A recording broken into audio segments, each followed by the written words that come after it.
Sekarang, kami mahu pergi ke perpustakaan bahagian kanak-kanak. So, kita cari buku lagi satu. Ada tak? Oh, jumpa dah.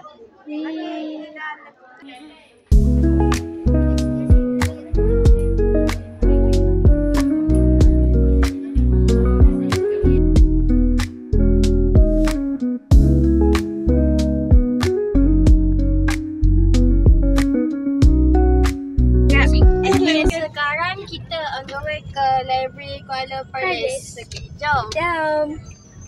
Okay, so hi guys, kita orang dah sampai dekat next destination iaitu Library Kuala Perlis. So, jom kita buat time.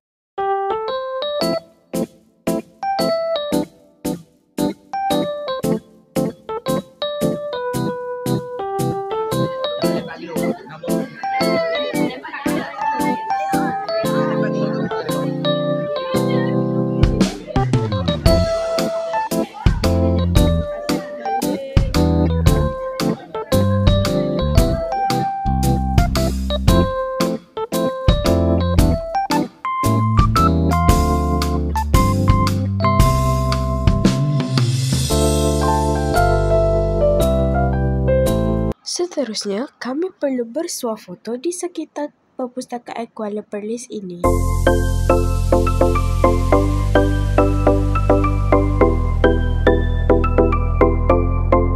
Okay, sekarang kita dah sampai di checkpoint terakhir. Jom kita buat task yang pertama. Nombor kita.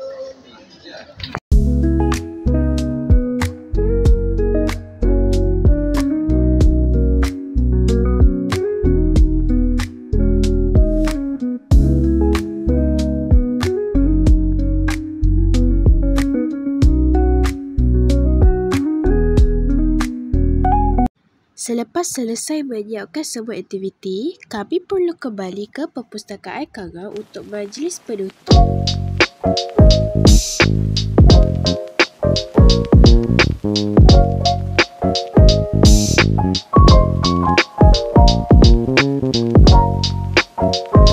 Dengan ini, berakhirlah program Let's Talk kita pada hari ini. Semoga ilmu yang kita dapat akan kita terus guna. Bye!